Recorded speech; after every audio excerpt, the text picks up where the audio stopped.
إن الله لا يغفر أن يشرك به ويغفر ما دون ذلك لمن يشاء ومن يشرك بالله فقد حرم الله عليه الجنة.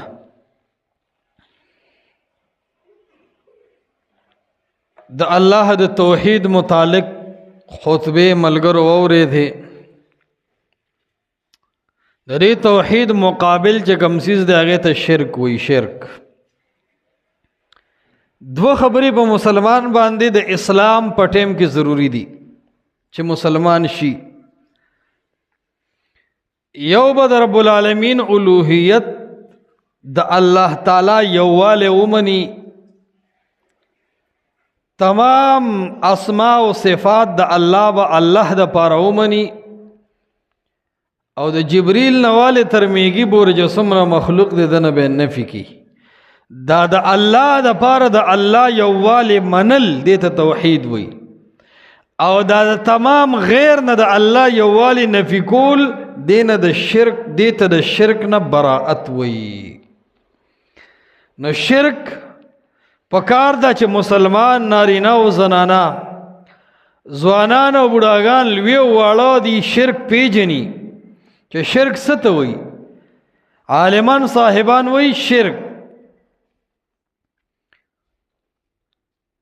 شریک یشرکو، سمع یسمعو د باب نه چې والی شراکتن، دا په معنی د حصدار جوړولو سره راځي. واشرکه فی امری ام لهم شرکا ام لهم شرک فی السماوات. برخه حصداری دې ته وایي شرک، حصدار جوړول. او یو عالم تیر شوی دی د هندوستان په ځمکه، شاہ عبدالقادر رحمه الله، موضح القرآن تفسیر کې د سورت بقرہ د 221 نمبر آیت لاندې هغه د شرک تعریف داسې کی وی شرک یہ ہے کہ اللہ کی صفت کسی اور میں جانے. شرک دې ته وایي چې د رب العالمین صفت په بل چا کې ومانه. نو د تعریف د شرک به مسلمان ته یادي چې شرک په لغت کې وایي حصدار جوړولو ته، او په اصطلاح کې شرک دې ته وایي چې د الله صفت په مخلوق کې ومانه. دا عقیده وساتي چې الله بغیر د اسبابو ویني اوري او امداد کوي. نو دا ولی او دا نبی او دا ژوندی او دا مړی دی هم بغیر د ظاهري اسبابو نه چې ټیلیفون نشته او زما आवाज اوري، نږدېوالی نشته او زما आवाज اوري، ګرځېدی نشي او سا پکې نشته او ماله مشکل حل کوي. نو د الله صفت مخلوق له بغیر اسباب ما فوق الاسباب منل دې ته شرک وایي. موضح القرآن کے شاہ عبدالقادر سے وہی شرک یہ ہے کہ اللہ کی صفت کسی اور میں مانے، کہ دا اللہ صفت پا بل چاکیو مانے دیتا شرک ہوئی. یعنی وی تو ہوئے چھ اللہ زما دا مشکلات و حل کولو اختیار مند ہے، ورسروے خدا پیر بابا ہم زما مشکلات حل کولی شی. دا پیر بابا دے اللہ سر شریک کو، اللہ تعالی زما مشکل حل کی، خو زما د کم پیر صاحب نه چې ما بیعت کړی دی، زما دغه پیر صاحب هم زما مشکل حل کوي. تا د خپل پیر صاحب د مشکلاتو په حل کولو کې د رب العالمین سره شریک کو. شاہ عبدالقادر موضح القرآن کې وی امدک ته شرک وی کہ اللہ کی صفت کسی اور میں مانے. او دا نن د ډېرو مسلمانانو عقیده ده، خصوصاً 98% زمونږ تور سرې خویندې میندې په شرک کې مبتلا دي. ګوره ته ښځو ته ووایه ځمکه او اسمان څوک پیدا کوي، مني چې الله.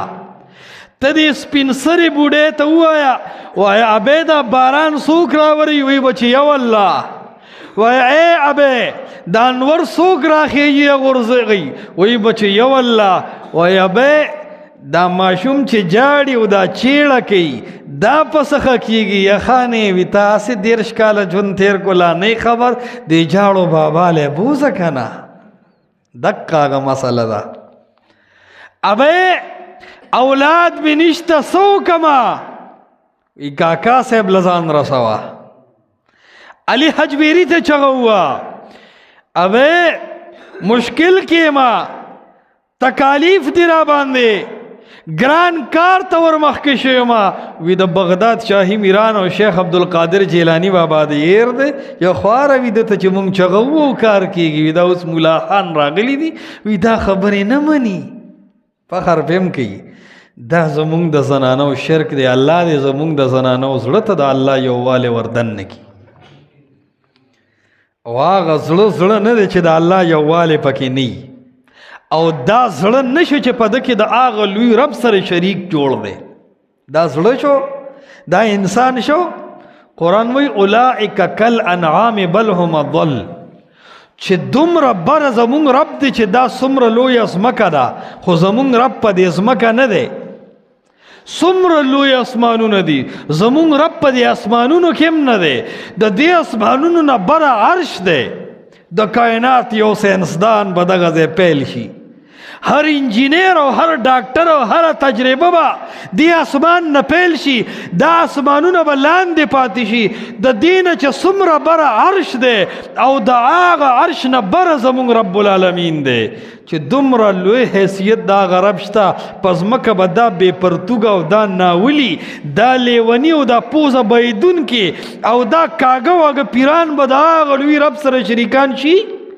ته ځان له دوست نه منې او رب له چې کوم دی وکیل منې ځان له په دوستۍ نه منې که د درګاه دا یو پلیت سړی راغی دا پوزی چې بهیږي کڼ تې را بهیږي او دا پرتوګ هم نه یې چولی او جارو ورسره یو غټې تسبیح غاړې ته یو غټې ګوتمې او چا ته ووې په دې کلي کې چې ستاسو دا پلان کې خان زما یار دی او پرتوګ ایستی ته به دا برداشت کړې چې دا زما دوست دی او الله له دې دوست جوړ کړی دی دوست پرې د الله سره برخیدار جوړه او ځان له دوست نه مني مشرک همیشه په الله کمزوري ګمان کوي خو ګمان دی په خپل پیر کوي په درگاه کوي په شیخ کوي په رب باندې د مشرک اعتماد کمزوري وي یاد ساته نو عرض می دا کو چې د الله تعالی صفات چې الله حاجت روا دی الله مشکل کشا دی الله په غیب باندې پويږي الله غرق کشته رو باسلی شي الله مړ ژوند کولی شي دا صفت یو نبی له نه ثابت نه انبیاء له ثابت دي نه یو ولی له ثابت دي او نه اولیاء له ثابت دي نه پیر له ثابت دي او نه پیرانو له ثابت دي نه ژوندۍ له ثابت دي او نه ژوندو له ثابت دي نه مړی له ثابت دي او نه مړو له ثابت دي د الله صفات دا سے پاک دی لکا د غوا د تین چې کم صفا پیراشي د دې پوینم د الله ذات د شرک په حواله پاک او صفا او سپین دی دا یاد ساته نو د شرک نه به مسلمان ځان ساتي دا به د مسلمان پورا عقیده صحیح به نظری او دا به مسلمان ته پته چې د شرک حکم څه دی د شرک حکم الله پر خپل کتاب کې ذکر کړی دی او دا یې فرمایلی دي انه من یشرک بالله فقد حرم الله عليه الجنة ومأواه النار انه قاعده او قانون وره خلکو من یشرک بالله چاچم الله سره شریک جوړ کو من د نحو د عالمان وی او د شاشه په اوله پاڼه کې دي وای دا من لفظا مفرد دی او معنی عام دی من هر مولا من هر امی من هر ځوان من هر بوډا من هر نارینه او من هر ښځه یشرک بالله چې الله سره شریک جوړ کو د عالم شرک څه دی خبرې عالم چې ته درگاه لنځي خج بزان کانی وي دا یاد ساته عالم شرک ته رهنمایي کوي او عوام روان دي شرک ته سي عالم دلائل وي او عوام عمل کوي نو من یشرک بالله که د عالم شرک او که د امي که چا شرک له دلایل جوړ کړو که چا د شرک عمل وکړو من یشرک بالله او دا قرآن نه دی ویلی ښه چې دا الله سره شریک څه شی جوړ کو دې قاعدې ترې خیال دی چا چې شریک جوړ که الله سره څوک شریک کو دا ذکر نه کولی عموم ته اشاره ده د معانی دا کتابونه وی تلخیص کې و ان حذف المعمول یوذن بالعموم وی دا مفعول به چې حذف شي دا عموم ته اشاره هر څوک چې الله سره شریک کو کاغه نبی دی کاغه ولی دی کا ژوند دی کاغه مړ دی کاغه فیر دی کاغه فقیر دی کا انس دی او کاغه جن دی کاغه ځوان دی کاغه بوډا دی کاغه ونه دا کا ګټه دا او کلوټه دا هو یشرک بالله چې الله سره دی شریک جوړ کو فقد حرم الله علیه الجنه نو د من شرطیه په جواب کې په جزا کې فا راوړه فقد فا پی بیا اے مشرک دی خبره ته متوجه شه چې قد چې په ماضی داخل شي عالمان د نحو او عربیان وی دا تحقیق او مضبوطواله پیدا کوي فقد حرم الله علیه الجنه الله وی چې ما سره دی یو خیسته نبیم شریک کو جنت پتا ټول مل حرام شو او دا حرام کړي په ما دی او کتا نه فقد حرم الله په دا حرمت حکم لګولې دی فقد حرم الله علیه الجنه جنت په حرام دی صح حکم دی الله ډیر خبري ډیر گناهونه بغیر توبه الله معاف کوي خو شرک تا د الله دنیا کې قانون انسانانو ته ورولې دی چې د محمد مصطفی خو کا کاجی ابو طالب په نه معاف کوي والله چې د کائنات یو پیر او مولا په معاف کوي او دسی وته غوسه دی الله چې دا سترګې پټ شوې اے محمد صلی الله علیه وسلم عذاب خو بزور کوما اخو به ټول محشر ویني خود د په حق د مغفرت په حواله الله سموچت نکي با زما د ختم د ساده ګرګړونه وته باس د په دومره ګنده لمن زما مخه تراغله ده چې داسې بنده تر عمره باس ته د مافي ختم فقد حرم الله علیه الجنه دا شپه ورځ مهنتونه دا توافونه دا الله ته اوږدې سجدې دا زکاتونه دا سرسایې دا نفلونه دا جهادونه دا خو دې دپاره کو چې موږ له الله جنت راکړي او مشرک سره د دې ټولو عملونو هغه جنت بیلو حرم الله علیه الجنه ومأواه النار سړی وایي چې زه جنت نه محروم شي خو عبادتونه یې کړي د نور به ورته څه نه وایي نه ومأواه النار د جهنم سرې لمبې د ده اوسېدو ځای دی دې وجه نه شرک معمولی مسله مګړئ قرآن او سنت مطالعه کوئ او چې د شرک ټکي راشي ځان سره اول لګوه چې ته دا شی خو ما کې نشته او د شرک بیا مختلف اقسام دي انشاءالله زه به خطبو کې تاسو ته ډېر وضاحت په دې خبره باندې کوم ځکه چې شرک راغی خو بیا د عقیده فایده کوي بیا د منځ پیدا کوي بیا په میدان کې جهاد فایده کوي بیا ګاونډي سره تعاون او د شپې تهجد فایده کوي نو دا شرک داسې مرض دی که نه په لرګي چې وینه ولګي د دې لرګي عمر ختمیږي که زیاتیږي دا لرګي خوړدی کیږي په دې وینو دا چې کله په عقیده باندې د شرک زنګ ولګېدو لکه په لرګي چې وینه ولګي او وینه بیا هم په مزه کار کوي شرک اکه ټک سره ټول عملونه ختموي د قرآن وی وما للظالمین من انصار او عرض دا دی چې مسلمان به د الله د توحید عقیده ساتي او د شرک نه بزان سخت منع کوي بل به منع کوي د دې دعوت بچري او یاد ساته زمونږ په معاشره کې د شرک مفهوم ډېر غلط جوړ شوی دی سړی وی کني الله نه مني دې ته شرک وی خلق وی کني شرک دې ته وی چې الله نه مني او بوتان مني یا لکه دې ته شرک نه وي. د مکې د مشرکانو شرک قرآن ذکر کړی دی او احادیثو د محمد رسول الله کې امام مسلم په خپل صحیح مسلم کې په کتاب الحج کې یو باب تړي، باب التلبیہ، اول ته 1185 کې روایت د ابن عباس ذکر کی چې مشرکانو به شرک کو نو څنګه به کو؟ بربند طوافونه به دا د ورځې نارینهو کول او د شپې به بربند طوافونه ښځو د بیت الله نه کول. هغې وی په دې بربندتوب کې عاجزي ډېره ده، وی ځان الله ته ذلیله کوو، د عاجزۍ دا حال دی. او صحیح مسلم کې راځي چې کله به د بیت الله نه چکر وو نو دا الفاظ امام مسلم ذکر کړی دي، چغه به وهله لبیک لا شریک لک لبیک، اے الله حاضر یم او تا سره شریک نشتا لبیک. چې دا ټکي به وي رسول الله به آواز ورکو ویلکم قد قد ویلکم قد قد، ودرېږئ بس تاسو وګټله غلی شئ نور مخکې مه ځئ. بیا به وي الا شریکا هو لکا تملکه وما ملکا، اے اللہ خو یو نازولی در لمنو، یو نازولی، یو اختیارمند شتا، یو دوڑو پراس خبردار شتا، یو نازولی دی چه مشکل کی را رسی الا شریکا.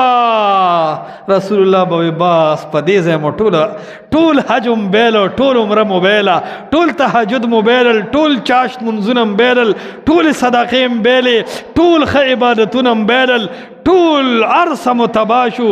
وی الا شریکا هو لکا، اے رب تا سره صرف یو نازولی منو تملکه وما ملکا. علماء دو معنی گئی، تملکه وما ملک کے یا ما نافیه واخلا یا ما موصوله واخلا. معنی دا تملکه وما ملکا،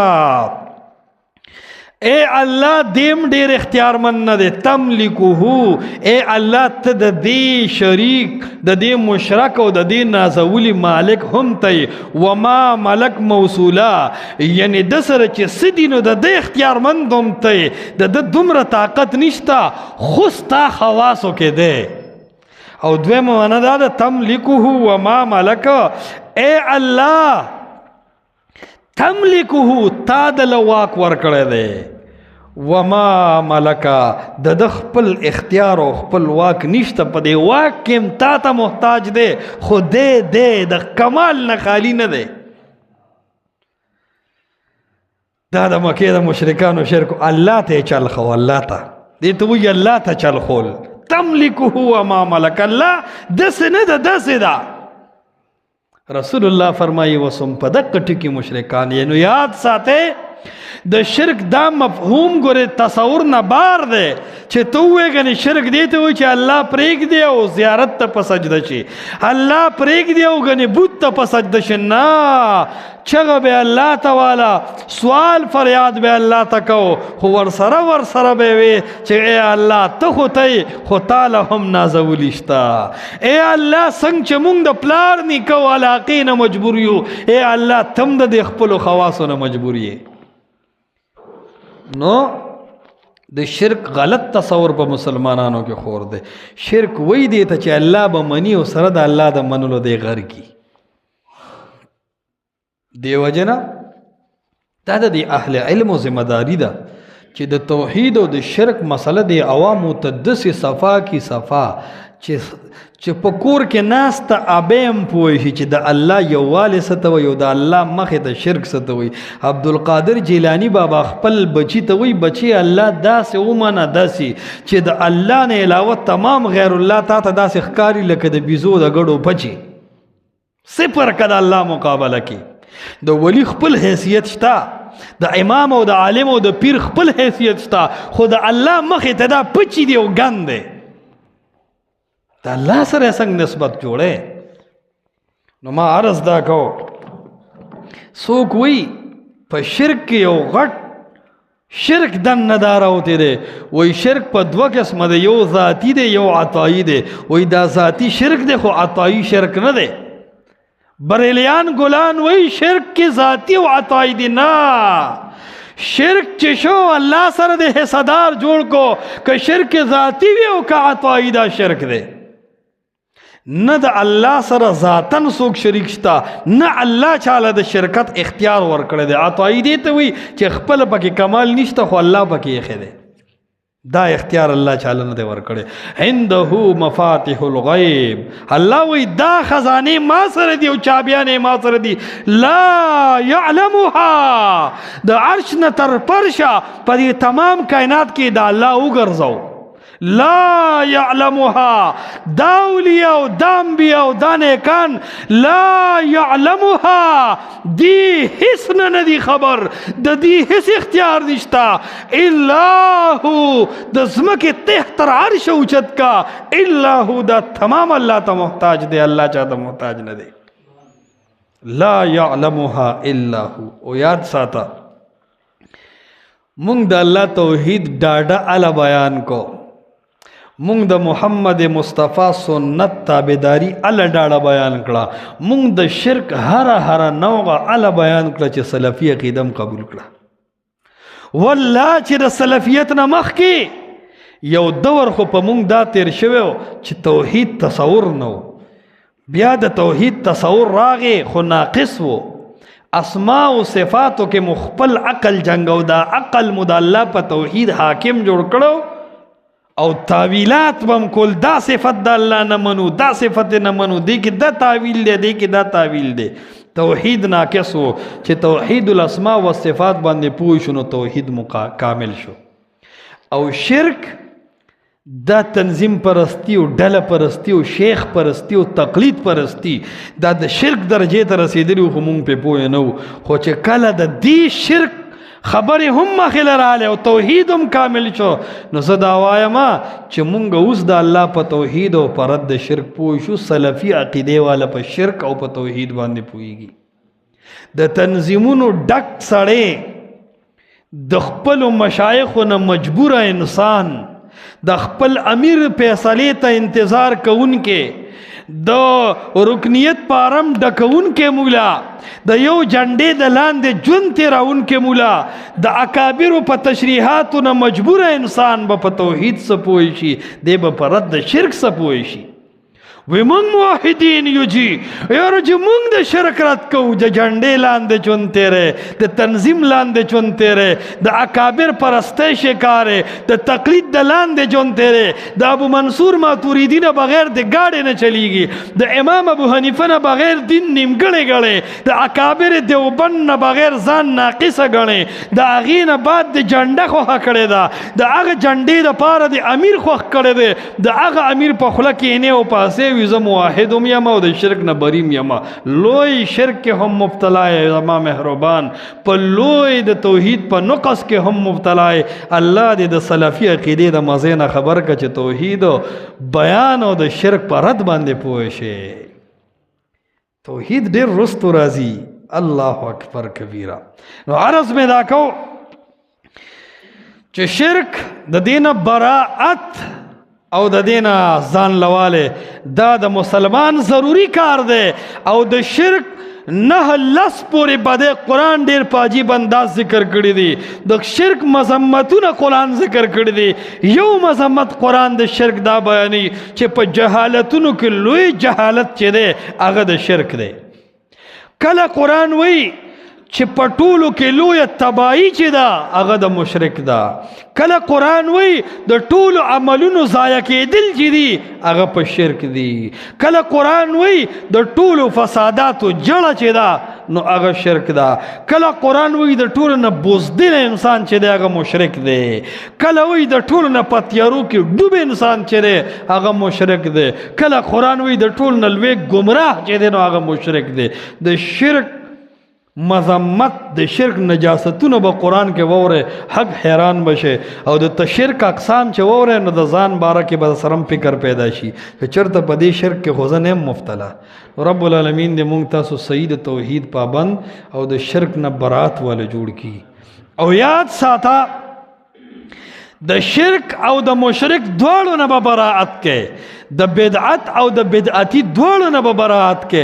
خلق وی hate is sin but do not sinner. وی گناہ سے نفرت لیکن گناہگار سے نہیں. دا تبلیغیان ګلونه دا خبرې ډېرې کوي. و یره د شرک نه نفرت دی خو د مشرک نه نه دی. وی د بدعت نه نفرت دی خو د بدعتي نه نه دی. یلکه دا شرک خو د مشرک سره انخته دی، دا بدعت خو د بدعتي سره انخته دی. ته جزء لا ينفق نه پیژنې تر کومې چې مشرک کې شرک دی زما د شرک نم نفرت دی او زما د مشرک نم نفرت دی. تر کومې چې په مشرک کې شرک دی زما د شرک نم براءت دی او زما د مشرک نم براءت دی. تر کومې چې بدعتي کې بدعت دی زما د دې بدعت نم نفرت دی خو د بدعتي نم هم نفرت دی. او تر کومې چې په بدعتي کې بدعت دی نو زما د بدعت نم براءت دی او د بدعتي نم هم براءت دی. د دا اعمال برباد دي د بس وزه منسو کما. ها د شرک او د بدعت د مشرک او د مبتدع د علاج د پاره هر پالیسی استعمالول چې دی الله د جهنم د عذاب نه بچ کی. کله د اغا سره نرمی کول، کله د دعوت په نیت اغلط تلل او هغه د هغه د شرک نه منع کول، دا بالکل په اسلام کې شته. لیکن هغه سره محبت کول، د هغه عزت کول، دا نه د مشرک د پاره شته او نه بدعتي د پاره. الله دې موږ صحیح موحدین جوړ کړي.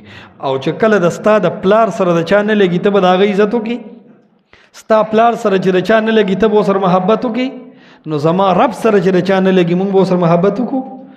د براءت د مشرک او د بدعتي نه براءت کله راځي چې ته په توحید او سنت کې ټیټ شي. ستا چې څومره په رب باندې مینه زیاتې دوره به ته د مشرک نه ځان ساتې. ته چې څومره په رسول الله مینې دومره به ته د بدعتي نه لرې اوسې. خو چې په الله د غیرت کم شي نو ته به مشرک سره نرمېږي، په رسول الله چې د غیرت کم شي ته به بدعتیانو سره نرمېږي. الله دې موږ د اهل الشرک والبدع مقابله کې سخت کی او الله دې موږ د توحید او د سنت تابعدار کی. اقول قولي هذا استغفر الله لي ولكم ولسائر المسلمين.